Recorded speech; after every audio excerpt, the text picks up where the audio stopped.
गया।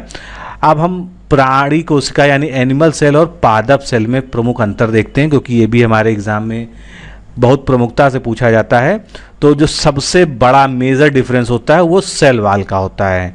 Animal cell में cell wall नहीं पाई जाती है और पादप सेल में यानी प्लांट सेल में सेलुलोज की बनी हुई सेल वाल पाई जाती है, जो सबसे बड़ा अंतर है।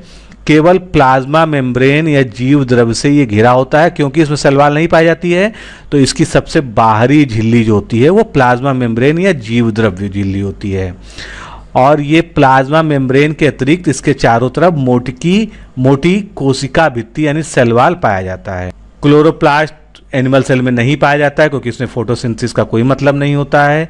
और ये जो है क्लोरोप्लास्ट जो है एनिमल प्लांट सेल में पाया जाता है। सेंट्रोसोम और सेंट्रियोल्स ये प्लांट एनिमल सेल में पाए जाते हैं, लेकिन प्लांट सेल में नहीं पाए जाते हैं। प्रमुख व बहुत जटिल गाल्जी बॉडी या गाल्जी काय उपस्थित होता है एनिमल सेल में, लेकिन गाल्जी बॉडी या गाल्जी apparatus की कई छोटियों इकाई से निर्मित होता है ये प्लांट सेल में। तो ये एनिमल सेल और प्लांट सेल का अंतर था। अब हम देखते हैं कि जो कोशिका विज्ञान या साइटोलॉजी है इसके अंतर्गत महत्वपूर्ण खोजें कौन कौन सी थी, किन वैज्ञानिकों द्वारा की गई थी। तो न्यूक्लियोलस या केंद्रिका की खोज फेलिक और फोंटाना द्वारा की गई थी 1774 में। न्यूक्लियस जिसे हम हिंदी में केंद्रक कहते हैं, इसकी खोज की थी रॉबर्ट ब्राउन ने, कई बार पूछा जा चुका है, 1833 में की थी। प्रोटोप्लाज्म या जीव द्रव की खोज की थी कार्टी व डुजार्डिन द्वारा 1838 में। जीव द्रव या प्रोटोप्लाज्म थ्योरी ये दी थी सुल्ज ने 1861 में। गॉल्जी ऑपरेटस या गाल्जी उपकरण की खोज की थी केमेलियो गॉल्जी ने, तो इनके सरनेम में ही गॉल्जी लगा है, इन्हीं के नाम पे जो है इसका नाम गॉल्जी ऑपरेटस रखा गया था। क्रोमोसोम्स की खोज वॉल्डेयर द्वारा की गई थी 1888 में। राइबोसोम्स की खोज पैलाडे ने की थी 1955 में। और लाइसोसोम्स जिसको आत्महत्या की थैली कहते हैं, इसकी खोज की गई थी डी डुवे द्वारा 1957 में। फिर माइटोकॉन्ड्रिया की जो का नाम जो था, मतलब ये जो माइटोकॉन्ड्रिया टर्म है ये बेंडा द्वारा दिया गया था 1850 में। जीन शब्द का प्रतिपादन यानी ये किया था जोहानसन ने 1909 में। जंपिंग जीन की खोज की थी मैकलिंटॉफ ने। जेनेटिक कोड की खोज की थी डॉक्टर हरगोविंद खुराना ने, जिसके कारण इनको नोबेल प्राइज मिला था। समसूत्री विभाजन की खोज वॉल्टर फ्लेमिंग द्वारा की गई थी। और अर्धसूत्री विभाजन जिसको मियोसिस कहते हैं, इसकी खोज फार्मर और मूरे ने की थी। और समसूत्री विभाजन को क्या कहते हैं, माइटोसिस कहते हैं इंग्लिश में। आगे आप देखते हैं कि जो प्रमुख सेल के स्ट्रक्चर्स होते हैं, इनके अंदर जो अंग पाए जाते हैं, कोशिकांग जिसे हम कहते हैं, सेल ऑर्गेनेल्स, इनकी संरचना और इनके प्रमुख कार्य क्या हैं। तो सबसे पहले बात करते हैं सेल वाल की। तो जैसा कि पहले भी बताया था कि ये केवल प्लांट सेल में उपस्थित होता है और ये सेलुलोज की बनी हुई होती है। सेल वाल कोशिका को एक निश्चित आकार प्रदान करना इसका प्रमुख कार्य होता है और एक कोशिका को दूसरी कोशिका से बांधे रखना ये कोशिका भित्ति का प्रमुख कार्य है। अब कोशिका झिल्ली, तो जो सेल में जैसे इस तरह से मैंने जो बना के वहाँ दिखाया था आपको, तो उसमें सबसे जो अंदर वाली लेयर होती है ये जो है क्या होती है, यही जो है प्लाज्मा मेम्ब्रेन होती है। और बाहर वाली जो है ये सेल वाल होती है। तो सेल मेम्ब्रेन जो है ये कोशिका की अंदरूनी सतह पर कोशिकाओं को घेरे रखती है। ये सेमी परमिएबल यानी अर्ध पारगम्य होती है। अर्ध पारगम का अर्थ होता है कि कुछ ही चीज़ों को ये अंदर आने देती है, सभी चीज़ों को अवशोषित नहीं करती है। और कोशिका के अंदर बाहर पदार्थों का पारगमन इसी माध्यम से या इसी झिल्ली के माध्यम से होता है। अब माइटोकॉन्ड्रिया की बात करते हैं, जिसको power house of the cell कहते हैं। इसकी खोज अल्टमैन ने की थी 1886 में। इसको नाम जो दिया था वो बेंडा ने दिया था। माइटोकॉन्ड्रिया का कार्य प्रमुख क्या है कि ऊर्जा युक्त कार्बनिक पदार्थ जो होते हैं इनका ऑक्सीकरण करके और इनसे एनर्जी प्रोड्यूस करना यानी एटीपी का निर्माण करना। तो इसमें माइटोकॉन्ड्रिया की एक और विशेषता बहुत ज़्यादा पूछी जाती है कि इसमें डीएनए पाया जाता है। डीएनए जिन भी कोशिकांगों में पाया जाता है वो सेल्फ रेप्लिकेटिंग या सेल्फ रेप्लिकेशन की क्षमता रखते हैं। क्योंकि वो अपनी जैसी प्रतिकृति बना लेते हैं। और जो माइटोकॉन्ड्रिया में ऑक्सीडेशन की प्रक्रिया होती है उसमें क्या होता है, एडिनोसिन डाइफॉस्फेट यानी एडीपी से एटीपी का निर्माण होता है, यही ऊर्जा के बंडल्स होते हैं। फिर बात करते हैं न्यूक्लियस की, तो इसको सबसे ज़्यादा प्रमुख अंग सेल का माना जाता है, क्योंकि ये सेल में जो मैनेजरियल वर्क है यानी प्रबंधन का कार्य है वो न्यूक्लियस द्वारा किया जाता है। न्यूक्लियस में 85% प्रोटीन, 10% आरएनए और 5% डीएनए जो है ये पाया जाता है। केंद्रक में उपस्थित द्रव में धागे नुमा क्रोमैटिन पाए जाते हैं जो डीएनए के बने हुए होते हैं। फिर सेल डिवीजन के समय क्रोमैटिन ही आनुवांशिक सूचनाओं के वाहक गुणसूत्र बन जाते हैं। यानी ये क्रोमैटिन क्या होते हैं, क्रोमैटिन जो है पहले जो है थ्रेड लाइक स्ट्रक्चर होते हैं, ये डीएनए के बने होते हैं। और जब सेल डिवीजन का यानी कोशिका विभाजन का समय आता है तो ये क्रोमोसोम्स में बदल जाते हैं, यही क्रोमोसोम बन जाते हैं। सभी जातियों में क्रोमोसोम की एक निश्चित संख्या होती है। मनुष्य में 23 जोड़ा या 23 पेयर क्रोमोसोम्स पाया जाता है, जिसमें से 22 जोड़ा जो है ऑटोसोम्स होता है, जिसको हम XX से डिनोट करते हैं, क्योंकि इसमें जो है एलील्स जो है एक समान होते हैं। 23वां जोड़ा जो होता है वो एक जोड़ा, उसको सेक्स क्रोमोसोम या लिंग क्रोमोसोम कहते हैं। और XX टाइप का ये महिलाओं में पाया जाता है और XY टाइप का ये पुरुषों में पाया जाता है। क्योंकि महिलाओं में XX टाइप ही पाया जाता है तो पुरुषों में XY टाइप पाया जाता है सेक्स क्रोमोसोम, इसलिए जो शिशु का लिंग निर्धारण होता है वो पुरुष के XY क्रोमोसोम के पर आधारित होता है। महिला के क्रोमोसोम से होने वाले बच्चे के सेक्स का कोई भी संबंध नहीं होता है। अब एक और प्रमुख कोशिकांग है राइबोसोम, इसकी बात करते हैं। तो राइबोसोम का प्रमुख कार्य क्या है, प्रोटीन का संश्लेषण करना। इसको प्रोटीन की फैक्ट्री भी इसीलिए कहते हैं क्योंकि प्रोटीन सिंथेसिस का सारा काम जो है यहीं पर होता है।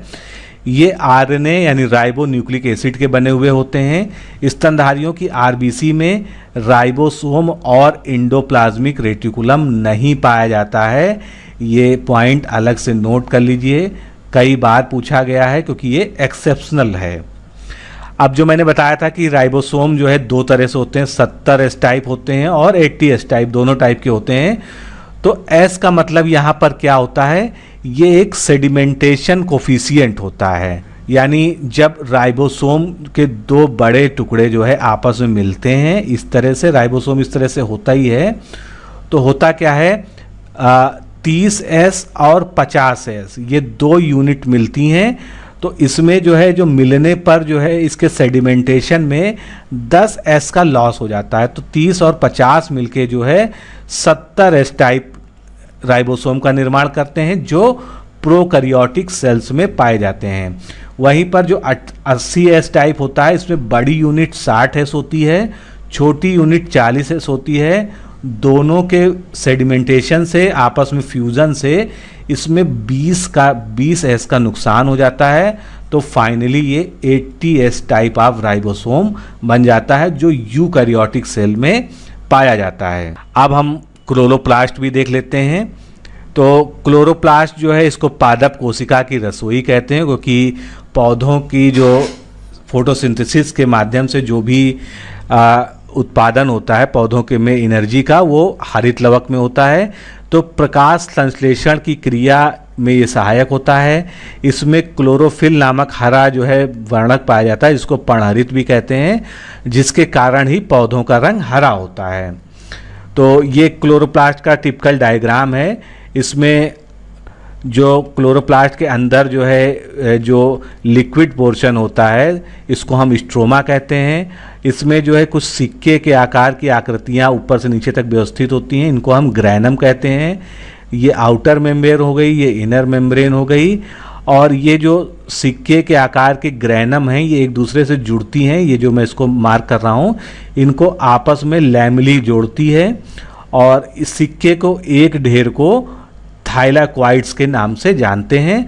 और सिक्के की जो सिंगल यूनिट है जो इसको हम ग्रैनम कहते हैं। तो ये इसका संक्षिप्त में स्ट्रक्चर हो गया।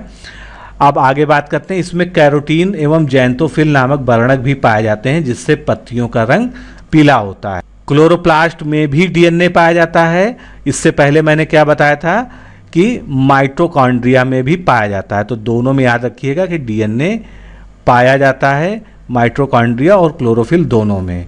अतः इसमें द्विगुणन की क्षमता होती है, यानी एक क्लोरोप्लास्ट स्वयं मल्टीप्लाई होकर 2 क्लोरोप्लास्ट में बदलने की क्षमता रखता है। अब जो प्लास्टिड्स होते हैं जिनको लवक कहते हैं, कितने तरह के होते हैं ये देख लेते हैं। तो पहला तो आपके सामने ही है हरित लवक जो हम पढ़ रहे हैं। दूसरे तरह का लवक अवर्णी लवक कहलाता है जिसमें किसी तरह का कोई रंग नहीं होता। तो ये जड़ों तथा पौधों के भूमिगत भागों में, ऐसे भाग जो है जो जमीन के नीचे रहते हैं उनमें ये पाया जाता है। और जो वर्णी लवक होता है यानी कलर्ड पिगमेंट होता है, इनको रंगीन लवक कहते हैं। ये प्रायः लाल, पीले, नारंगी रंग के होते हैं और फूल, फल, वित्ती और बीज में पाए जाते हैं। तो टमाटर में जो वर्णी लवक पाया जाता है उसको हम लाइकोपीन कहते हैं। गाजर में जो पाया जाता है उसको कैरोटीन कहते हैं। चुकंदर में जो पाया जाता है उसको बिटानिन कहते हैं। अब एक लास्ट जो है आज हम लोग जो है लाइसोसोम्स को और कवर कर लेते हैं। तो लाइसोसोम्स जैसे मैंने बताया था, इनको सुसाइडल वेसिकल ऑफ सेल या आत्मघाती थैली कहते हैं। इनकी रचना कैसी होती है? सूक्ष्म, गोल, इकहरी झिल्ली से घिरे हुए होते हैं। इनका कार्य क्या होता है? बाहरी पदार्थों का भक्षण एवं पाचन करना। और इनमें 24 प्रकार के एंजाइम पाए जाते हैं जो डाइजेस्टिव टाइप के होते हैं। तो इनको आत्महत्या की थैली कहते क्यों हैं?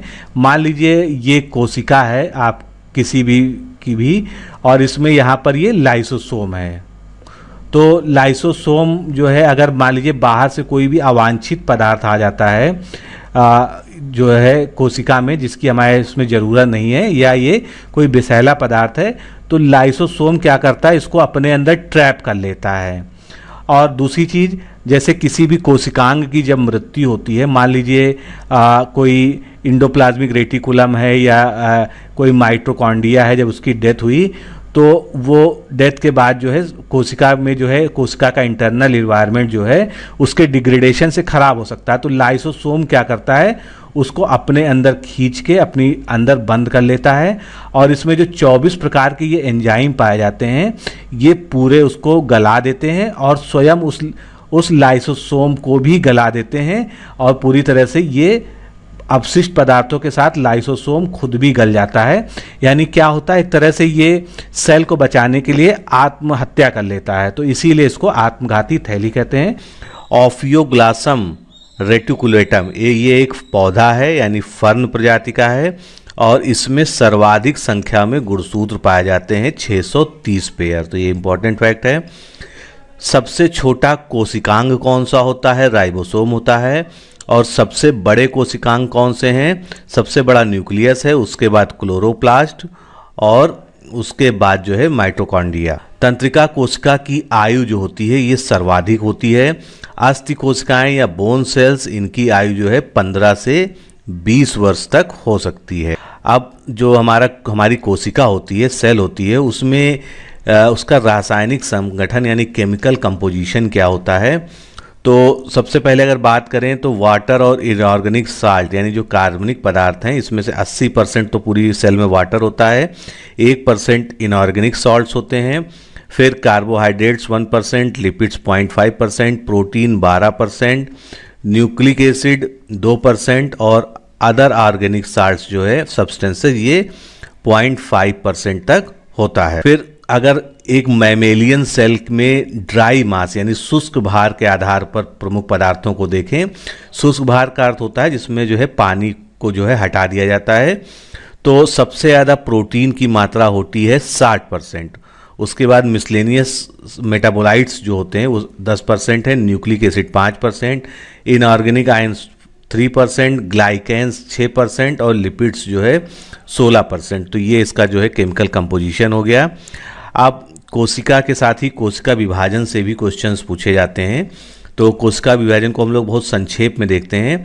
तो सबसे पहले विरचाउ ने 1855 में सेल डिवीज़न को देखा था, यानी सेल डिवीज़न को रिपोर्ट किया था। सेल डिवीजन प्रमुखतः 3 तरह के होते हैं, आसूत्री जिसको एमाइटोसिस कहते हैं, समसूत्री जिसको माइटोसिस कहते हैं और अर्धसूत्री विभाजन जिसको मियोसिस कहते हैं।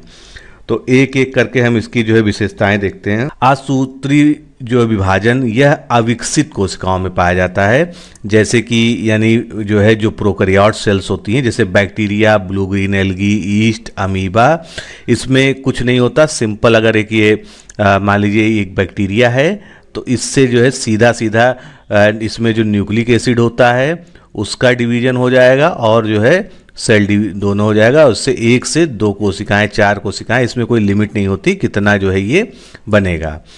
फिर इसको आसूत्री इसलिए भी कहते हैं क्योंकि इसमें जो है जो जेनेटिक मटेरियल है इसमें कोई इसका जो है क्रम नहीं होता है कि गुणसूत्र आधे हो जाएंगे, क्योंकि गुणसूत्र की वहाँ बात ही नहीं होती क्योंकि वो प्रोकैरियोट सेल्स होते हैं। अब बात करते हैं समसूत्री विभाजन की। इसके खोजकर्ता थे वॉल्थर फ्लेमिंग, जिन्होंने 1879 में इसकी खोज की थी और यह विभाजन कायिक कोशिकाओं में पाया जाता है। देखिए शरीर में 2 तरह की कोशिकाएं होती हैं, एक जो होती है सोमैटिक सेल्स होती हैं, सोमैटिक सेल्स हमारे पूरे शरीर में पाई जाती हैं, और दूसरी तरह की सेल्स होती हैं जो गोनैड सेल कहलाती हैं। ये जो हमारे जो है सेक्स से रिलेटेड जो चीज कोशिकाएं होती हैं, जैसे स्पर्म और ओवम।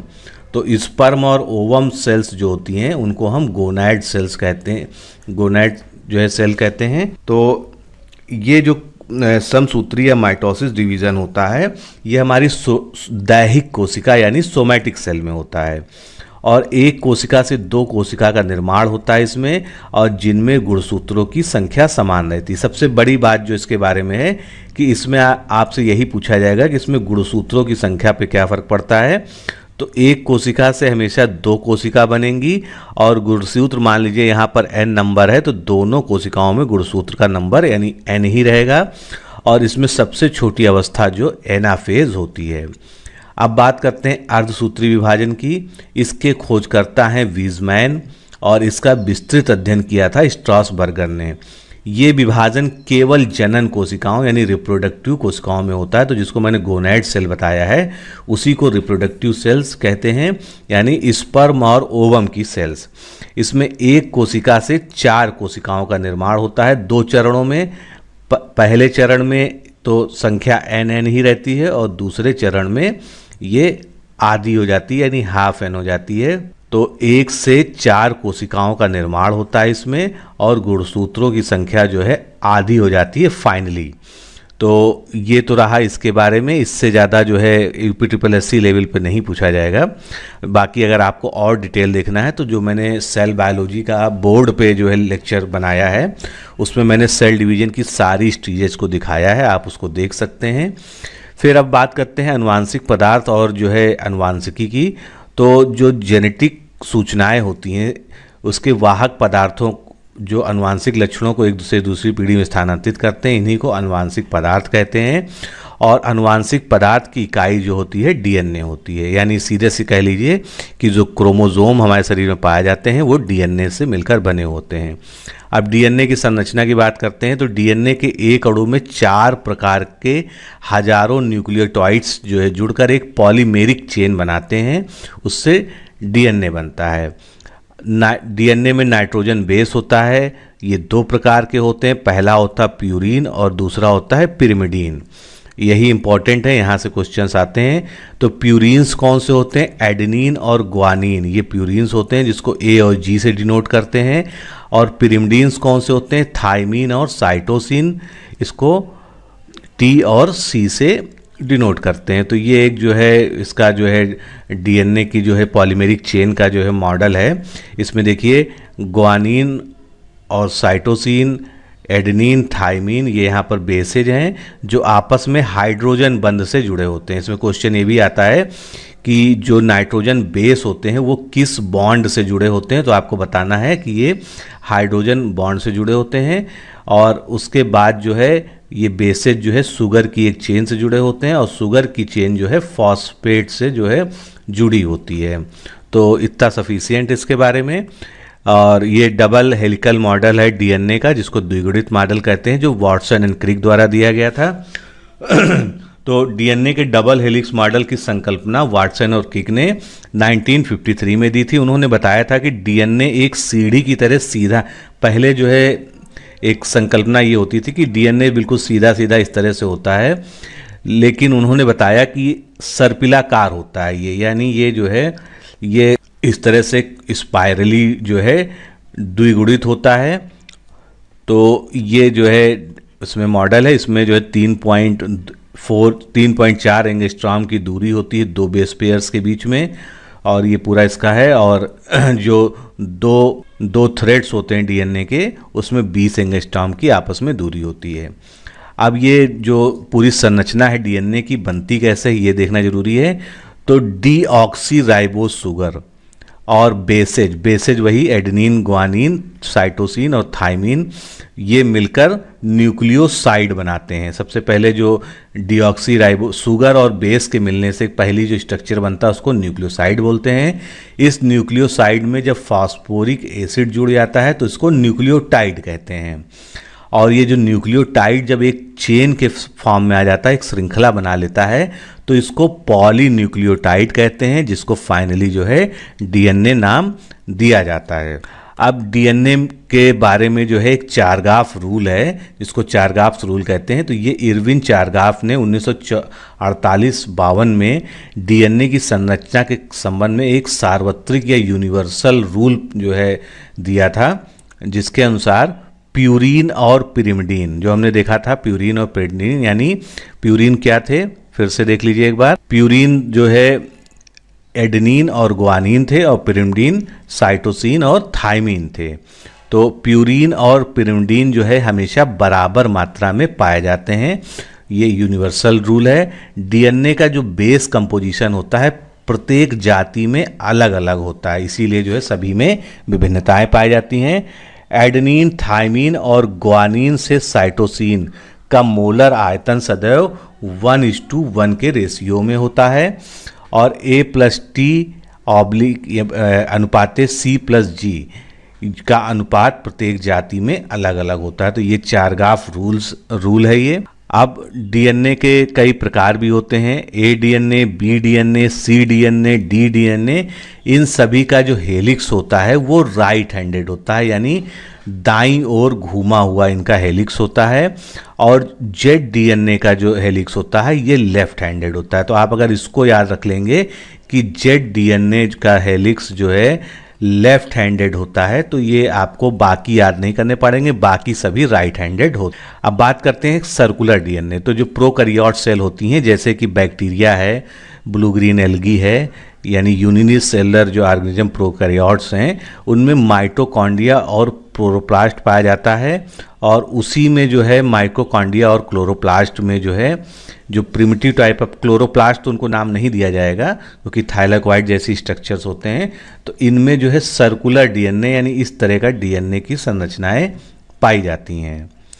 अब central dogma of molecular biology कि डीएनए से डीएनए, डीएनए से आरएनए, इनको क्या कहते हैं, ये मोस्ट इंपॉर्टेंट है, इससे क्वेश्चन आते हैं पीसीएस में भी। तो डीएनए से डीएनए यानी डीएनए से डीएनए बन रहा है, तो इस प्रक्रिया को रेप्लिकेशन या डुप्लीकेशन कहते हैं। डीएनए से अगर आरएनए बन रहा है तो इसको ट्रांसक्रिप्शन कहते हैं, और अगर आरएनए से डीएनए बन रहा है तो इसको रिवर्स ट्रांसक्रिप्शन कहा जाता है। ये दो जो है विशेषकर ज़्यादा याद रखिएगा कि डीएनए से आरएनए को ट्रांसक्रिप्शन और आरएनए से डीएनए को रिवर्स ट्रांसक्रिप्शन, और डीएनए से आरएनए और आरएनए से प्रोटीन बनने की पूरी प्रक्रिया को ट्रांसलेशन कहा जाता है। चलिए आगे देखते हैं। अब हम इसमें डीएनए और आरएनए के प्रमुख अंतर देखते हैं, ये भी यहाँ से भी क्वेश्चंस आते रहते हैं। तो डीएनए जो होता है इसका नाम ही होता है डीऑक्सी राइबोन्यूक्लिक एसिड, आरएनए का राइबोन्यूक्लिक एसिड। तो जैसा कि नाम है उसी तरह से डीऑक्सी राइबोज शुगर इसमें पाई जाती है, और आरएनए में केवल राइबोज शुगर पाई जाती है। ये सबसे प्रमुख अंतर है। उसके बाद दूसरा अंतर इसमें नाइट्रोजन के बेस में होता है। डीएनए में प्यूरिन्स में एडेनिन और ग्वानिन पाया जाता है, और पिरिडीन में थाइमिन और साइटोसिन पाया जाता है। वहीं पर आरएनए में प्यूरिन तो सेम होता है, एडेनिन ग्वानिन ही होता है, लेकिन पिरिमिडीन में यूरेसिल पाया जाता है थाइमिन की जगह, यानी टी की जगह यहाँ पर यू पाया जाता है। यही आपको विशेषकर याद रखना है कि थाइमिन के स्थान पर यूरेसिल पाया जाता है। अब डीएनए जो है द्विगणित होता है, जो पीछे भी हमने बात की, स्पाइरल होता है, इसकी संरचना सर्पिलाकार होती है। और आरएनए जो होता है ये सिंगल स्ट्रैंडेड लॉन्ग चेन होती है, सीधी सीधी चेन होती है, इस तरह से लॉन्ग चेन। डीएनए जो है किन किन कोशिकांगों में पाया जाता है, ये भी क्वेश्चन आता रहता है। तो क्रोमोसोम में, माइटोकॉन्ड्रिया में और क्लोरोप्लास्ट में डीएनए पाया जाता है। इसी कारण इन कोशिकांगों में रिप्लिकेशन की भी क्षमता होती है, यानी अपनी जैसी ही दूसरी जो है प्रतिकृति ये बना लेते हैं। और आरएनए की बात करें तो आरएनए केंद्रिका यानी न्यूक्लियोलस, न्यूक्लियर सैप यानी केंद्रक द्रव में, और कोशिका द्रव साइटोप्लाज्म में पाया जाता है। डीएनए में थाइमीन पाया जाता है, जो पहले ही बात हो चुकी है, और आरएनए में थायरीन के स्थान पर यूरेसिल पाया जाता है, नाइट्रोजनस बेस। अब आरएनए को देखते हैं। आरएनए प्रमुख रूप से 3 टाइप के होते हैं। ये टाइप्स कौन से हैं? सबसे पहला है मैसेंजर आरएनए, जिसको हम एमआरएनए के नाम से जानते हैं। ये केंद्रक से बाहर से संदेश प्राप्त करके अमीनो एसिड का सिलेक्शन करता है। जब प्रोटीन सिंथेसिस होती है तो केंद्रक के बाहर से इसको संदेश मिलते हैं कि कौन सी अमीनो एसिड बननी है, तो उसी प्रकार से वो अमीनो एसिड्स का सिलेक्शन करता है और प्रोटीन सिंथेसिस की साइट के लिए उसको तैयार करता है। दूसरे तरह का आरएनए जो होता है उसको राइबोसोमल आरएनए कहते हैं या आरआरएनए कहते हैं। ये राइबोसोम की बाहरी त्वचा पर चिपके हुए होते हैं और प्रोटीन संश्लेषण में सहायता करते हैं, क्योंकि राइबोसोम ही जो है साइट होती है जहाँ पर प्रोटीन की सिंथेसिस होती है। तीसरे तरह के आरएनए को टीआरएनए कहते हैं और इसको फुल फॉर्म इसका क्या है? ट्रांसफर आरएनए, या इसको सॉल्युबल आरएनए के नाम से भी जानते हैं। तो टीआरएनए या इसको एसआरएनए भी लिख सकते हैं। ये प्रोटीन संश्लेषण की प्रक्रिया में विभिन्न प्रकार के अमीनो एसिड्स को राइबोसोम पर लाते हैं और राइबोसोम्स पे जो है इस तरह से, ये राइबोसोम्स अगर इसको मान लें तो इस पे इस तरह से एक चेन बन जाती है जिस पे अमीनो एसिड्स जो है चिपक जाते हैं और यही एक विशेष प्रकार की प्रोटीन का, जिसके लिए कोड किया गया है, प्रोटीन का निर्माण करते हैं। अब हम जेनेटिक्स की बात करते हैं। तो जेनेटिक्स के जनक ग्रेगर जॉन मेंडल को माना जाता है। उन्होंने मुख्य रूप से 3 नियम प्रतिपादित किए थे जो हम लोग हाई स्कूल से पढ़ते चले आ रहे हैं। लॉ ऑफ डोमिनेंस यानी प्रभाविकता का नियम, लॉ ऑफ सेग्रीगेशन यानी पृथक्करण का नियम, और लॉ ऑफ इंडिपेंडेंट असॉर्टमेंट, ये स्वतंत्र अपवहन का नियम कहलाता है। एलील्स क्या होता है? क्योंकि जो है ग्रेगर जॉर्ज मेंडल द्वारा एलील्स शब्द का प्रयोग किया गया है और जेनेटिक्स में एलील शब्द का आपको हर जगह प्रयोग मिलेगा जब इनके नियम पढ़ेंगे। तो एक ही गुण के विभिन्न विपर्यायी रूपों को प्रकट करने वाले जीन्स जो होते हैं उनके जोड़ों को एलील्स कहते हैं। लिंग सहलग्नता यानी सेक्स लिंक्ड जीन्स कौन से होते हैं? सेक्स क्रोमोसोम पर जो ये पाए जाते हैं। Sex linked genes x chromosome पर स्थित होते हैं तथा पीढ़ी दर पीढ़ी स्थानांतरित होते हैं। अब इससे संबंधित जो है प्रमुख बीमारियां कौन सी होती हैं अनुवांशिकी में? तो जेनेटिक बीमारियां प्रमुख रूप से रंग वर्णांधता, गंजापन, हीमोफीलिया, मायोपिया, हाइपरट्राइकोसिस इत्यादि जो है कई सारी बीमारियां होती हैं जो लिंग संलग्न गुणों के कारण यानी अनुवांशिक जो है बीमारियां होती हैं। कुछ और फैक्ट देखते हैं। किसी जीव के लक्षण विशेष के परिवर्धन का नियंत्रण किसके द्वारा किया जाता है? जीन का, यानी जितने भी किसी मनुष्य में जेनेटिक कैरेक्टर होते हैं उसका कंट्रोल जो है जीन के द्वारा किया जाता है। वंशागति का भौतिक आधार किसको माना जाता है? क्रोमोसोम्स को माना जाता है। लैमार्क ने उपार्जित लक्षणों की वंशागति का सिद्धांत प्रतिपादित किया था, जिसमें उन्होंने बताया था कि जीव जो अपने जीवन काल में कोई भी नए कैरेक्टर्स एक्वायर करता है वो अगली पीढ़ी में ट्रांसफ़र करते हैं, लेकिन इस सिद्धांत पूरी तरह से सही नहीं था क्योंकि इसमें कई सारे अपवाद हैं। फिर बीगिल क्या है? बीगिल जो है मलय द्वीप समूह की यात्रा में चार्ल्स डार्विन द्वारा प्रयुक्त एक जहाज का नाम है जो पीसीएस में एक बार पूछा जा चुका है। ओरिजिन ऑफ स्पीसीज नामक पुस्तक किसने लिखी थी? चार्ल्स डार्विन ने लिखी थी। प्राकृतिक वर्ण का सिद्धांत यानी नेचुरल सिलेक्शन थ्योरी में क्या है कि जीवों में उपस्थित विविधता पर क्रिया करता है। संयुक्त सूक्ष्मदर्शी यानी कंपाउंड माइक्रोस्कोप की रचना सबसे पहले किसने की थी? जैनसन्स ने की थी। जीन शब्द का सर्वप्रथम प्रयोग किसके द्वारा किया गया था? जोहानसन द्वारा किया गया था। और जेनेटिक कोड की खोज नीरेनबर्ग एवं उनके अन्य सहयोगी वैज्ञानिकों द्वारा किया गया था। सर्वप्रथम कृत्रिम जीन का प्रयोगशाला में संश्लेषण किया गया था डॉक्टर हरगोविंद खुराना द्वारा। वन जीन वन एंजाइम, एक जीन एक एंजाइम थ्योरी बीडल और टैटम द्वारा दिया गया था। इसका सीधा सा अर्थ है कि एक जीन जो है एक विशेष प्रकार के एंजाइम की सिंथेसिस करता है, उसका संश्लेषण करता है। इसी थ्योरी को one gene one enzyme theory कहा जाता है। जीन क्रिया नियमन यानी जीन रेगुलेशन का ओपेरॉन सिद्धांत एक है, जिसमें ज़्यादा डीप जाने की जरूरत नहीं क्योंकि ये थोड़ा जो है ज़्यादा डीप बात है। बस आपको ये याद रखना कि ओपेरॉन सिद्धांत का प्रतिपादन जैक्वा एवं मोनो द्वारा किया गया था। सिस्ट्रॉन, म्यूटॉन तथा रिकॉन, इन जीनों की अवधारणा का प्रतिपादन किसने किया था? बेंजर ने किया था। डीएनए की एक्सरे एनालिसिस किसके द्वारा की गई थी? MHF विल्किंस द्वारा डीएनए की एक्सरे एनालिसिस की गई थी। टीआरएनए, जिसके बारे में मैंने पीछे बताया, ट्रांसफर आरएनए, इसकी खोज की गई थी रॉबर्ट हॉली द्वारा। प्रोटीन अणुओं का अमीनो अम्ल के क्रम का नियंत्रण जो किया जाता है वो जीन्स द्वारा किया जाता है। 3 क्षारकों यानी बेसिस से बना अनुवांशिक कोड क्या कहलाता है? ट्रिपलेट कोड कहलाता है। अनुवांशिक कोड में कुल कितने संभावित शब्द होते हैं? 64 तरह के जो है कोड बन सकते हैं, 64 तरह के ट्रिपलेट कोड बन सकते हैं कुल। मेंडल का जो पृथक्करण या लाभ सेग्रीगेशन है, विसंयोजन का सिद्धांत, ये सर्वकालिक तथा आनुवांशिकी का मूल आधार माना जाता है। क्रोमोजोम थ्योरी ऑफ इनहेरिटेंस ये दी गई थी वॉल्टर सटन के द्वारा 1902 में। क्रोमोजोम में जीन रेखीय विन्यास यानी लीनियर अरेंजमेंट में होते हैं। आनुवांशिकी अध्ययनों में सर्वाधिक अध्ययन ड्रोसोफिला नामक एक कीट पर किया जाता है जो कि एक मक्खी के आकार का कीट होता है। लिग्न सहलग्नता की खोज किसने की गई थी? यानी 6 सेक्स लिंकेज की खोज जो है TH मॉर्गन द्वारा की गई थी। एक्सरे द्वारा सर्वप्रथम म्यूटेशन या उत्परिवर्तन किसने उत्पन्न किया था? मुलर ने सबसे पहले म्यूटेशन को कृत्रिम रूप से करके दिखाया था। ट्रिपल यू नामक ट्रिपलेट कोड किस एमिनो एसिड का संकेत है? इससे फेनिल एलानीन नामक जो है एमिनो एसिड बनता है। समान एलील धारण करने वाले जीवों को होमोजाइगस या समजात कहते हैं।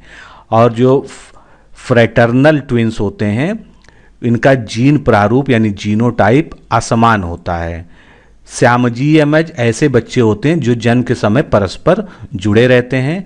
जन्मजात बीमारी रंजकहीनता और टायरोसिनेज नामक एंजाइम की कमी से होती है। तो रंजकहीनता नामक बीमारी जो है टायरोसिनेज नामक एंजाइम की कमी से होती है। लीथल जीन्स भी एक जीन्स की टाइप होती है। इसकी खोज की थी क्यूनेट ने 1905 में चूहों पर। जैसा कि मैंने पहले ही बताया था कि मेंडल के नियमों के कुछ अपवाद हैं, तो ये विचलन या जो है रूपांतरण के कारण क्या हैं? जैसे उन्होंने लॉ ऑफ डोमिनेंस दिया था, लेकिन उसमें जो है कुछ एक्सपेरिमेंट में इनकम्प्लीट डोमिनेंस बाद के साइंटिस्टों द्वारा खोजा गया, जो उनकी जो है थ्योरी को पूरी तरह से सही नहीं साबित करते हैं। इसको अपूर्ण प्रभाविकता का नियम भी कहते हैं। फिर लीथल जीन एक्शन यानी घातक जीन क्रिया, ये भी अपवाद है उनकी थ्योरी का। और जीन इंटरेक्शन यानी जीन पारस्परिक प्रभाव भी मेंडल के नियमों से अपना विचलन प्रकट करते हैं। रक्त को जमाने में सहायक जो फाइब्रिनोजन तथा प्रोथ्रोम्बिन नामक प्रोटीन होती है जो कि हमारे ब्लड में पाया जाता है, इसका निर्माण कहाँ पर होता है? लीवर में यानी यकृत में होता है। मंगोली जड़ता नामक बीमारी का कारण क्या होता है? ट्राइसोमिक क्रोमोसोम का होना होता है, जिसमें क्या होता है 2n+1 की कंडीशन वाले क्रोमोसोम्स पाए जाते हैं। इसी तरह से एक सिंड्रोम होता है डाउन सिंड्रोम, जिसके लक्षण क्या होते हैं? छोटा कद होना, मंदबुद्धि होना, मोटी जीभ व खुरदरी त्वचा। ये सब डाउन सिंड्रोम के प्रमुख लक्षण है। टर्नर सिंड्रोम जो होता है, इसमें स्त्रियों में सेक्स क्रोमोसोम में अनियमितता से होने वाली बीमारी है, जिसमें स्त्रियों का जो लैंगिक लक्षण है वो पुरुषों के समान होने लगते हैं। क्लाइनफेल्टर सिंड्रोम में XXY लिंग गुणसूत्र संरचना पाई जाती है, क्योंकि आप जानते हैं गुणसूत्र जो सेक्स लिंग या तो XX होते हैं या XXY होते हैं, लेकिन इस कंडीशन में क्या है XXY जोड़े वाला जो है क्रोमोसोम पाया जाता है। गर्भावस्था में लिंग परीक्षण हेतु किसका अध्ययन किया जाता है? बार बॉडी का। बार बॉडी जो है बनती हैं क्रोमोसोम से ही। बार बॉडी के आधार पर लिंग निर्धारण की विधि को क्या कहते हैं? एमनियोसेंटोसिस कहते हैं। ये क्वेश्चन पूछा जा चुका है। म्यूटेशन थ्योरी या व्युत्परिवर्तनवाद के जनक कौन थे? ह्यूगो डिब्रीज द्वारा जो है म्यूटेशन थ्योरी दी गई थी। मुलर ने 1946 में एक्सरे द्वारा म्यूटेशन किया था, जिसके कारण उनको नोबेल पुरस्कार मिला था। वायरस, बैक्टीरिया और जितने भी माइक्रो ऑर्गेनिजम्स होते हैं उनके बारे में इस लेक्चर में पढ़ेंगे। तो चलिए स्टार्ट करते हैं। सबसे पहले हम देखते हैं वायरस। तो वायरस जो है विषाणु का अध्ययन करने वाली शाखा को क्या कहते हैं? वायरोलॉजी कहते हैं। इसकी खोज इवानोस्की जो एक रशियन साइंटिस्ट थे, उन्होंने 1892 ईस्वी में तंबाकू की पत्ती में जो मोज़ैक रेक होता है उसमें की थी, यानी TMV, tobacco mosaic virus. Virus एक लैटिन भाषा का शब्द है जिसका अर्थ क्या होता है? जहर है। तो जो सबसे पहले जिस विषाणु यानी टीएमवी की खोज हुई थी और सबसे ज़्यादा जिसके ऊपर अध्ययन हुआ है वो टोबैको मोज़ैक वायरस है। तो उसकी कुछ संरचना इस तरह से दिखती है। इसमें आरएनए का एक जो है एक मॉलिक्यूल जो है इस तरह से कुंडलित होते हैं और उसके ऊपर से जो प्रोटीन के मॉलिक्यूल्स लगे होते हैं उनको कैप्सिड कहते हैं। लुई पास्चर तथा बिजरिंग द्वारा वायरस को जीवित तरल संक्रामक यानी कंटेजियम वाइवम फ्लूडम कहा गया था। विषाणु अतिसूक्ष्म परजीवी अकोशिकीय एवं विशेष न्यूक्लियो प्रोटीन से बने होते हैं। तो पहला क्वेश्चन इसमें जो इम्पोर्टेंट है वो ये है कि विषाणु किससे बने होते हैं? न्यूक्लियो प्रोटीन से। यानी न्यूक्लियो का अर्थ क्या होता है? न्यूक्लिक एसिड, और प्रोटीन तो आप जानते हैं प्रोटीन होता है। तो न्यूक्लिक एसिड और प्रोटीन से बनने इनकी संरचना होती है। वायरस को सजीव तथा निर्जीव के बीच की कड़ी कहते हैं, जो हम लोग बचपन से पढ़ते आ रहे हैं, क्योंकि इसमें जीवित कोशिकाओं के संपर्क में आने पर ही इसमें जनन हो सकता है। यानी अगर ये किसी जीवित कोशिका के बाहर हैं या मिट्टी में पड़े हुए हैं तो ये जनन नहीं कर सकते हैं, ये निर्जीव की भांति बिहेवियर करेंगे। और जिस समय ये किसी शरीर में इंटर कर जाएंगे, किसी लाइव सेल के कांटेक्ट में आ जाएंगे, तो ये वहाँ पर अपना रिप्रोडक्शन करके अपनी संख्या बढ़ाने लगते हैं और जो है रोग कारक जो है साबित होते हैं। तो वायरस के निर्जीव के समान क्या क्या लक्षण होते हैं? इसमें प्रोटोप्लाज्म नहीं पाया जाता, कोई एंजाइम सिस्टम नहीं पाया जाता, इसमें श्वसन नहीं होता है, इत्यादि नहीं होता है।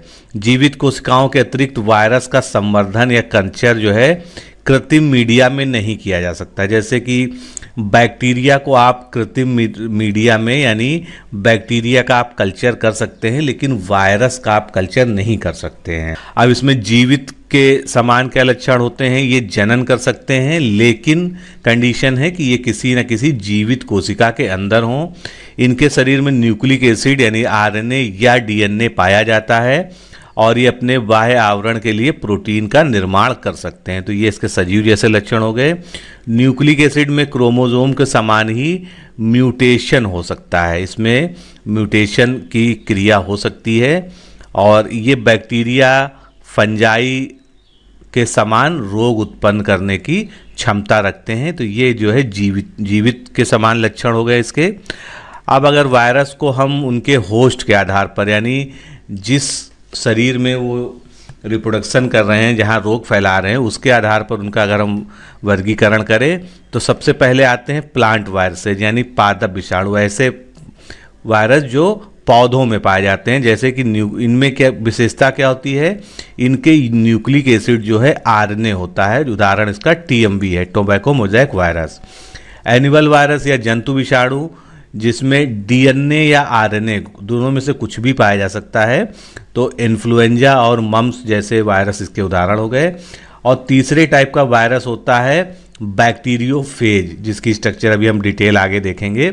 इसको जीवाणु भोजी भी कहते हैं क्योंकि ये बैक्टीरिया पर आश्रित रहता है, यानी ये बैक्टीरिया को खा जाता है। और इसमें जेनेटिक मटेरियल क्या होता है? डीएनए होता है। ये जरूर याद रख लीजिए कि बैक्टीरियोफेज में जेनेटिक मटेरियल क्या होता है? डीएनए होता है। इसका एक उदाहरण है T2 फेज। अब बैक्टीरियोफेज के हम स्ट्रक्चर देखते हैं। तो बैक्टीरियोफेज की खोज सबसे पहले F.W. ट्वार्ट और फेलिक्स डी हैरले द्वारा 1917 में की गई थी। इसमें डीएनए पाया जाता है और ये बैक्टीरियल सेल का प्रयोग अपने पोषक के रूप में अपने जनन हेतु करते हैं। तो ये इसका एक सिंपल सा स्ट्रक्चर बना हुआ है आपके सामने। ऊपर वाले पोर्शन को हेड कहते हैं। ये सर्कुलर जो स्ट्रैंड्स इसमें हैं ये क्या है, डीएनए मार्कर्स हैं जो इसका जेनेटिक मटेरियल है। बीच का पोर्शन, ये पोर्शन जो है टेल कहलाता है, जिसमें अंदर का पोर्शन कोर कहलाता है, बाहर का पोर्शन सीथ कहलाता है। फिर ये बेसल प्लेट होते हैं, जैसे कोई जो है तो इसमें टेल और फाइबर, मतलब पूंछ की तरह जो है टेल और फाइबर्स ये होते हैं। तो ये इसका एक जो है स्ट्रक्चर हो गया। अब आगे हम बात करते हैं एक और माइक्रो ऑर्गेनिज्म जिसको हम प्लाज्मिड कहते हैं।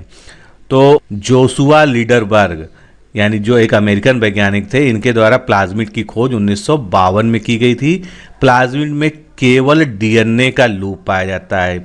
अलग से लिख लीजिए, डीएनए पाया जाता है प्लाज्मिड में। क्वेश्चन इसी तरह के आएंगे आपके एग्जाम में। तथा प्रोटीन कोट या कवर नहीं पाया जाता। तो यानी वनली डीएनए, आप यहाँ लिख सकते हैं केवल डीएनए पाया जाता है, नो प्रोटीन। क्योंकि जो वायरस होता है उसमें क्या होता है, न्यूक्लियो प्रोटीन होता है, लेकिन प्लाज्मिड में कोई प्रोटीन नहीं पाया जाता है। प्लाज्मिड को बैक्टीरियोफेज या अन्य बैक्टीरिया से पृथक किया जा सकता है। यानी बैक्टीरियोफेज का अगर डीएनए मटेरियल बाहर निकाल लें या कोलाई बैक्टीरिया का डीएनए बाहर निकाल लें तो वो क्या प्लाज्मिड की तरह बिहेव करेगा।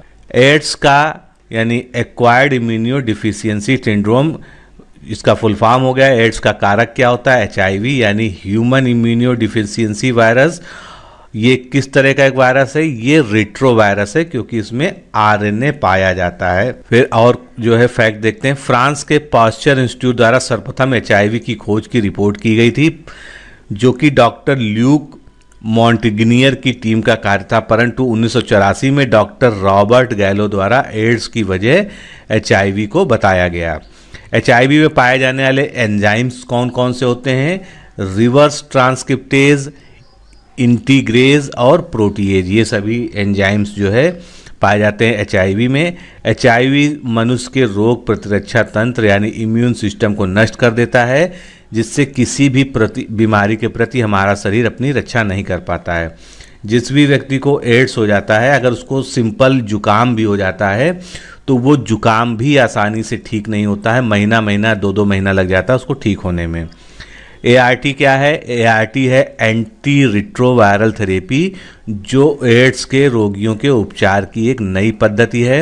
एड्स की नवीनतम औषधियाँ कौन कौन सी हैं, HIV थर्ड, AGT जिसको कहते हैं एजिडोथायमीन, फिर सुरामीन, साइटोस्पोर्टिन, रिबाइवरिन, अल्फा इंटरफेरॉन, HPA23, 2,3 डाइऑक्सीसाइटिडीन, ये सब जो है एड्स के उपचार में प्रयुक्त होने वाली औषधियों के नाम हैं। अब एक और सूक्ष्म जीव होता है माइक्रो ऑर्गेनिज्म जिसको हम विरियोइड कहते हैं। तो जिस तरह से आपने प्लाज्मिड में पढ़ा था तो उसी तरह से इसमें भी जो है प्रोटीन नहीं पाया जाता है। अब इसके बारे में और फैक्ट देखते हैं। टियोडीनियर ने 1971 में वायराइड की खोज की थी। वायराइड सबसे छोटे रोग कारक जीव माने जाते हैं। वायराइड में केवल आरएनए पाया जाता है, यानी वायराइड के बारे में अगर बात करें तो ये केवल आरएनए होता है, इसमें भी प्रोटीन नहीं पाया जाता है, तो ये याद कर लीजिएगा। और वायराइड में कैप्सिड या प्रोटीन नहीं पाया जाता, ये पौधों में मुख्यतः रोग उत्पन्न करते हैं। फिर इसके उदाहरण कौन कौन से हैं, पोटैटो स्पिंडल ट्यूबर डिजीज जो है वायराइड से होती है, ये 2 उदाहरण जरूर याद रखिएगा। सिट्रस एक्सोकॉर्टिस डिजीज, ये भी वायराइड के द्वारा ही पौधे में होती है। फिर प्रियॉन्स, ये अलग तरह का माइक्रो ऑर्गेनिजम्स है और इसमें कोई भी न्यूक्लिक एसिड नहीं पाया जाता। सबसे बड़ी विशेषता होती है न्यूक्लिक एसिड, ना तो आरएनए पाया जाएगा ना तो डीएनए पाया जाएगा, दोनों ही चीज़ें नहीं पाई जाएंगी, इसको याद रखिएगा। पाया क्या जाएगा, इसमें केवल प्रोटीन पाया जाएगा और यही प्रोटीन जो है रोग फैलाने में सक्षम होता है। प्रायन से होने वाली बीमारियों की खोज के लिए DC गैडजियुस को 1976 में नोबेल प्राइज दिया गया था। प्रियॉन्स मात्र संक्रामक प्रोटीन्स होते हैं, यानी इसमें केवल इन्फेक्टिव प्रोटीन होती है जिनमें न्यूक्लिक एसिड बिल्कुल भी नहीं होता है। प्रियांश द्वारा कौन कौन से रोग होते हैं? तो स्क्रैपी डिजीज जो है भेड़ में हो सकता है, होता है। मैड काउ डिजीज आपने सुना होगा, जिसको बोवाइन स्पॉन्जीफॉर्म इंसेफेलोपैथी कहते हैं। ये जो है इंसेफेलोपैथी सॉरी, ये मैड काउ डिजीज हो गए। मनुष्यों में क्रेट्ज़फेल्ड जैकब डिजीज, ये जो है प्रियांश के द्वारा होती है। और अभी रिसेंट रिसर्चेस कहती हैं कि एल्जाइमर्स रोग जो होती है, जो बुढ़ापे में याददाश्त की चली जाने की बीमारी होती है, ये भी शायद प्रियांश से होती है, लेकिन इसकी अभी पुष्टि नहीं हो सकी है। वायरस और उनसे रिलेटेड डिजीजेज देख लेते हैं कि किस तरह के वायरस से कौन सी डिजीज होती है। तो पार्वो वायरस, इससे कौन सी डिजीज होती है? आंसोस्ट या गैस्ट्रोइंटेस्टाइटिस।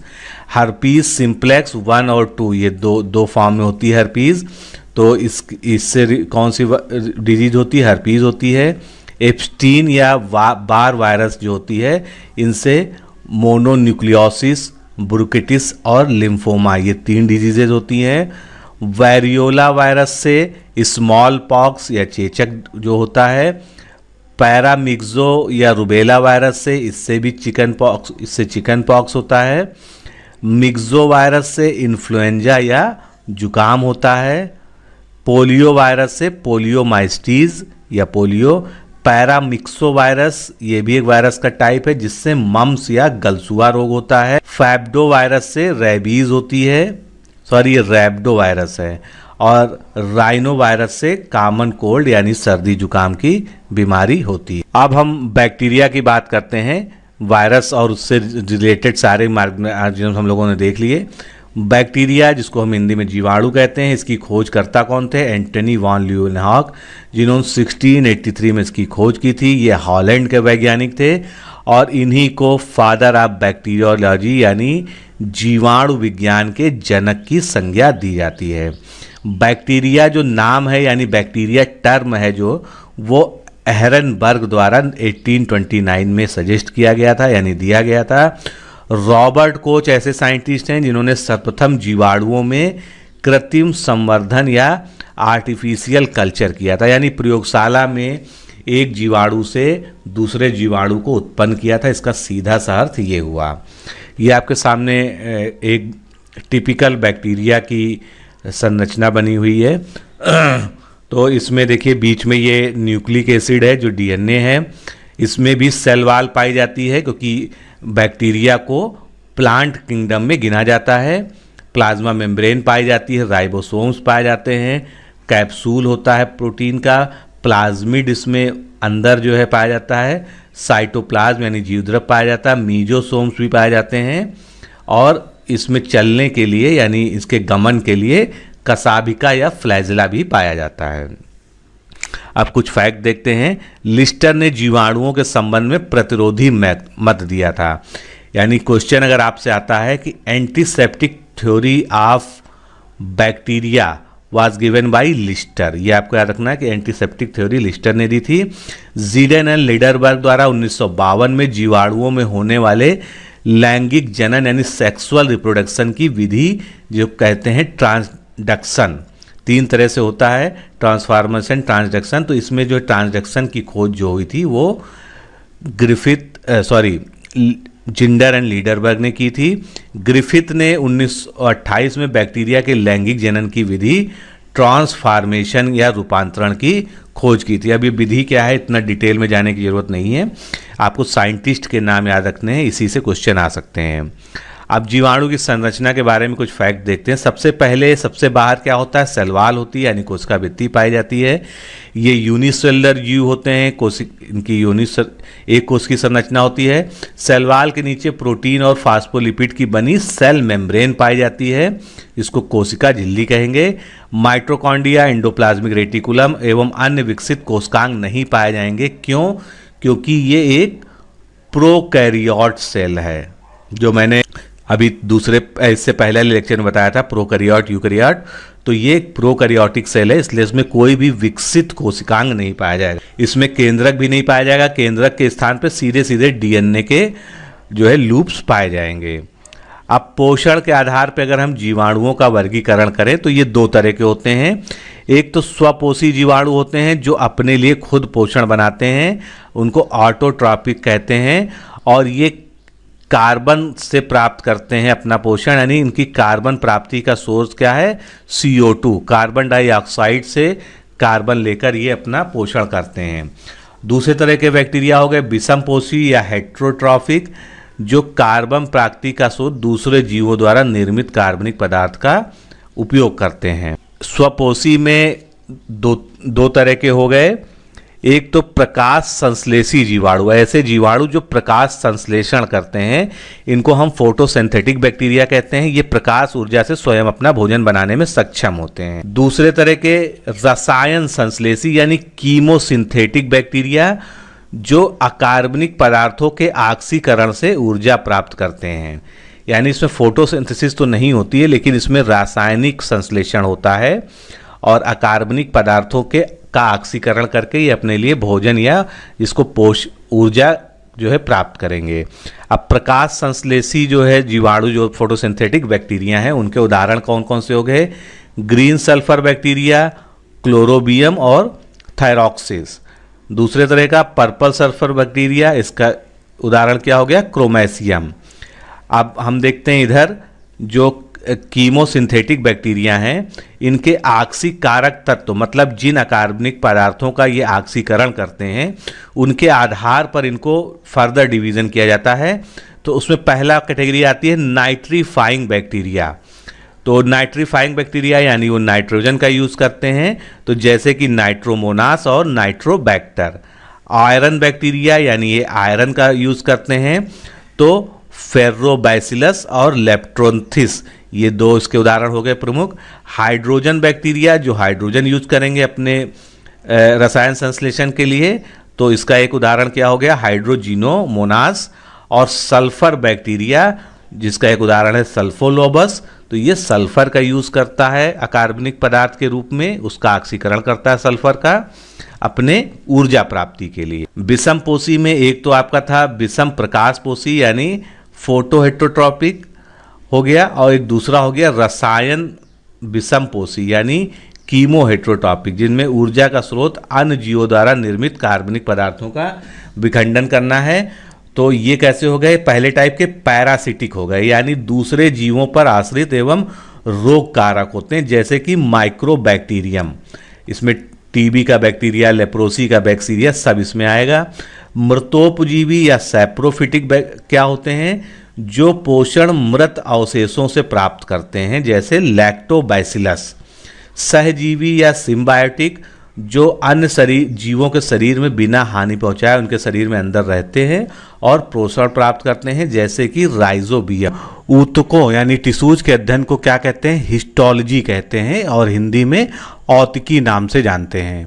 औतकी शब्द मायर द्वारा 1819 में सबसे पहले दिया गया था, और हिस्टोलॉजी को एक शाखा के रूप में इसकी स्थापना मार्सेलो मेलपीगी द्वारा किया गया था, जो हिस्टोलॉजी के जनक भी माने जाते हैं। ऊतक क्या होते हैं, एक समान कोशिकाओं का समूह द्वारा जब एक समान कार्य व्यवस्थित ढंग से संपादित किया जाता है तो उन कोशिकाओं के समूह को हम क्या कहते हैं, टिश्यूज या ऊतक कहते हैं। अब एनिमल टिश्यूज या जंतु ऊतक मुख्यतः 4 प्रकारों में इनको विभक्त किया जाता है अध्ययन के लिए।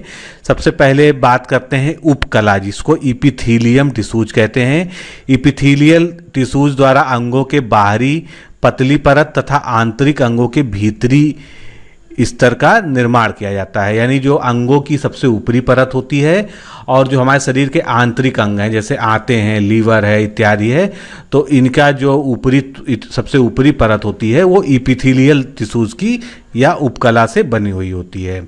अब इपिथीलियम का कार्य क्या होता है, विसरण या डिफ्यूजन इसका पहला कार्य होता है, क्योंकि डिफ्यूजन द्वारा जो है मटेरियल का आदान प्रदान होता है। सिक्रीशन, बहुत सारे हार्मोन्स हैं या पसीने का सिक्रेशन या इस तरह के जो सिक्रेशन होते हैं ये भी इपिथेलियल टिश्यूज द्वारा किए जाते हैं। और विभिन्न प्रकार के जो है, चाहे वो लिक्विड हो चाहे वो सॉलिड हो, उसका जो एब्जॉर्प्शन या अवशोषण होता है ये भी इपिथेलियल टिश्यूज के द्वारा ही होता है। आप देखते हैं इपिथीलियम के प्रकार कौन कौन से होते हैं। तो सबसे पहले हम बात करते हैं सल्काव या स्क्वैमस इपिथीलियम। ये कोशिकाएं चपटी और अत्यधिक पतली होती हैं।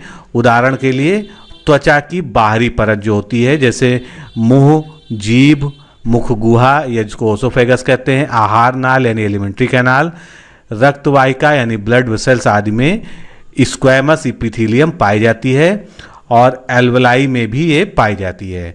संयोजी ऊतक या कनेक्टिव टिश्यू जो है दूसरे तरह का जो है एपिथेलियम टिश्यू होता है। ये विभिन्न अंगों और ऊतकों को आपस में जोड़कर सहारा देने का कार्य करती है। इसमें पाया जाने वाला इंटरसेलुलर मटेरियल को मैट्रिक्स नाम से जाना जाता है। कनेक्टिव टिश्यू 3 प्रकार के होते हैं। पहला होता है कनेक्टिव टिश्यू वास्तविक संयोजी ऊतक यानी कनेक्टिव टिश्यू प्रॉपर। फिर दूसरे तरह के कनेक्टिव टिश्यू होता है स्केलेटल टिश्यू जो कंकाल तंत्र में हमारे पाया जाता है।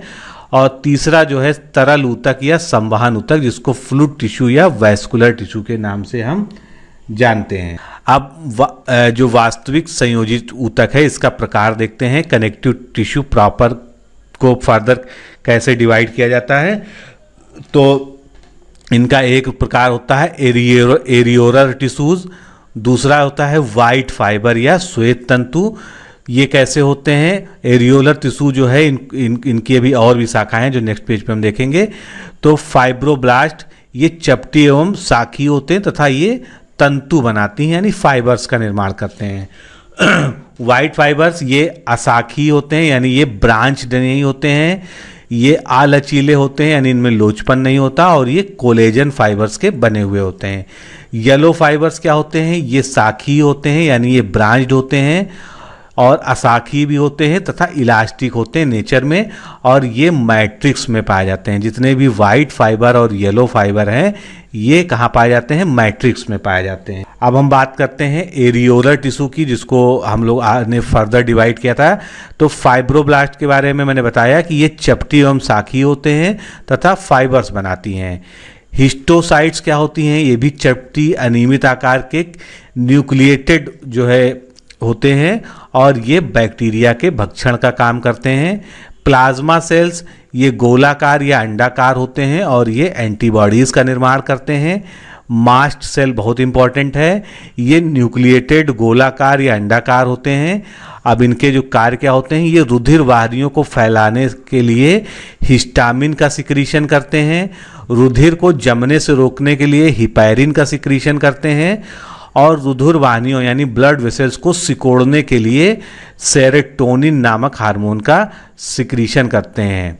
तो प्रोटीन, ये तीनों तरह की प्रोटीन का श्रावण मास्ट कोशिकाओं द्वारा किया जाता है। ये क्वेश्चन कई बार पूछा गया है कि हिस्टामिन, हिपैरिन और सेरोटोनिन किसके द्वारा सिक्रीट होता है? तो ये मास्ट सेल द्वारा सिक्रीट होता है। अब बात करते हैं ल्यूकोसाइट्स यानी इसको हम श्वेत कण कहते हैं। इनके और भी ये रक्त के जो है पार्ट होते हैं यानी WBC के पार्ट होते हैं और इनके टाइप्स क्या होते हैं? लिम्फोसाइट, इस्नोफिल्स और न्यूट्रोफिल्स, जिसको हम आगे डिटेल में पढ़ेंगे। फिर अब बात करते हैं एडिपोज टिश्यू जिसको वसा संयोजी ऊतक के नाम से जानते हैं। ये भी संयोजी ऊतक का ही प्रकार है। तो इनकी कोशिकाएं गोलाकार या अंडाकार होती हैं। कोशिकाओं में फैट या लिपिड की बूंदें भरी रहती हैं और यह ऊतक संचित भोज्य पदार्थ का कार्य करते हैं यानी ये स्टोरेज फूड के जैसे कार्य करते हैं। ये बाहरी चोटों से शरीर के अंगों की रक्षा करते हैं। तापरोधक होने के कारण ठंड से शरीर की रक्षा करता है और यह ऊतक मोटापे हेतु भी जिम्मेदार होता है। अब बात करते हैं वाइट फाइब्रस टिश्यूज या श्वेत तंतुमय ऊतक। ये समानांतर सघन श्वेत तंतु मैट्रिक्स बहुत कम मात्रा में इनमें पाया जाता है और ये अत्यधिक मजबूत तथा पार्सिली जो है इलास्टिक होते हैं यानी आंशिक रूप से ये लचीले ऊतक होते हैं। अब कुछ फैक्ट्स देखते हैं जो है इनसे रिलेटेड। कंडरा या जिसको टेंडॉन हम कहते हैं इसका निर्माण करते हैं। टेंडॉन मांसपेशी को हड्डियों से तथा दूसरी मांसपेशी से जोड़ता है। तो क्वेश्चन यहीं से राइज होता है कि टेंडॉन का कार्य क्या होता है? ये मसल्स को बोन से या बोन्स को या मांसपेशियों को मांसपेशियों से जोड़ने का काम करते हैं। अब येलो फाइब्रस टिश्यूज के बारे में देखते हैं। ये अत्यधिक मजबूत एवं लचीले होते हैं, मैट्रिक्स की मात्रा इनमें भी कम होती है और फाइबर्स के बीच कोशिकाएं पाई जाती हैं। यह ऊतक लिगामेंट का निर्माण करते हैं, यानी लिगामेंट किससे बना होता है? येलो फाइब्रस टिश्यू से बना होता है। एक आपका क्वेश्चन ये हो गया। और लिगामेंट किनको जोड़ता है, जो बार बार पूछा जाता है एग्जाम में, ये बोन्स को बोन से जोड़ने का काम करता है। हम लोग अक्सर पढ़ते होंगे, सुनते रहते हैं कि लिगामेंट में फ्रैक्चर हो गया है, तो ये वही लिगामेंट है जो दो हड्डियों को आपस में जोड़ने वाली जो है कनेक्टिव टिश्यूज होते हैं। इस तरह से ये जो है दो बोन्स को आपस में जोड़ने का काम करते हैं। अब रेटिकुलर कनेक्टिव टिश्यूज क्या होते हैं, जिसको हिंदी में जालवत संयोजी ऊतक कहते हैं। इस ऊतक में स्टार शेप्ड सेल यानी तारे के आकार की कोशिकाएं पाई जाती हैं। ऐसे ऊतक हमारी स्प्लीन में, लीवर में तथा बोन मैरो में पाए जाते हैं। कंकाल ऊतक जो एक बड़ा ग्रुप है कनेक्टिव टिश्यूज का, इसके बारे में हम पढ़ते हैं। तो शरीर के अन्य ऊतकों को सहारा प्रदान करता है और उन्हें दृढ़ता से जोड़ने का ये काम करता है। यह शरीर के कोमल अंगों की रक्षा भी करता है। कंकाल ऊतक के प्रकार क्या हैं, इनसे ये क्वेश्चन आते हैं। तो उपास्थि, जिसको कार्टिलेजिनियस हम टिश्यू कहेंगे या उपास्थि कहेंगे, इसमें मैट्रिक्स जो होता है लसलसा होता है, पतला एवं महीन कोलेजन फाइबर इसमें पाया जाता है और मैट्रिक्स में कॉन्ड्रिन नामक प्रोटीन पाई जाती है और कॉन्ड्रियोब्लास्ट सेल्स पाई जाती हैं। तो कॉन्ड्रियोब्लास्ट सेल्स कहाँ पाई जाती हैं? कार्टिलेज में पाई जाती हैं। ये क्वेश्चन इंपॉर्टेंट एग्जाम की दृष्टि से। उदाहरण के लिए हमारे शरीर में उपास्थि से बने कौन से अंग होते हैं, ये पूछा जा सकता है। तो एक्सटर्नल ईयर जो होता है, बाह्य कर्ण, हमारी नाक, श्वास नली, रिस्पायरेटरी ट्रैक जो होती है, कंठ, स्टर्नम इत्यादि जो है कार्टिलेज बोन से बनी हुई होती है। अब हम बोन की बात करते हैं। इस ऊतक की कोशिकाओं को ऑस्टियोब्लास्ट कहते हैं। क्वेश्चन बहुत बार आ चुका है कि ऑस्टियोब्लास्ट कहाँ पाई जाती है। तो ऑस्टियोब्लास्ट जो है बोन की जो है प्राइमरी सेल होती है। इसके मैट्रिक्स में कैल्शियम एवं फास्फोरस के लवण पाए जाने के कारण अस्थि ऊतक या बोन टिश्यू कठोर होता है और अस्थि के मध्य में गुहा में अस्थि मज्जा या बोन मैरो भरा होता है। स्तनधारियों की अस्थियों में नलिकाएं या हाइवर्सियन नलिकाएं पाई जाती हैं। ये बहुत इंपॉर्टेंट है, यहाँ पर पूछा जाता है कि मैमल की अस्थियों में हाइवर्सियन कैनाल्स कहाँ पाई जाती हैं। तो आपको बताना होगा कि मैमल की अस्थियों की में नलिकाएं पाई जाती हैं, जिन्हें हाइवर्सियन कैनाल्स के नाम से जाना जाता है। अब तीसरे तरह का जो ऊतक होता है, इसको तरल संवहनीय ऊतक कहते हैं, जिसका एक प्रमुख उदाहरण क्या है? ब्लड और लिम्फ। तो ब्लड और लिम्फ को तरल संयोजी ऊतक भी कहा जाता है।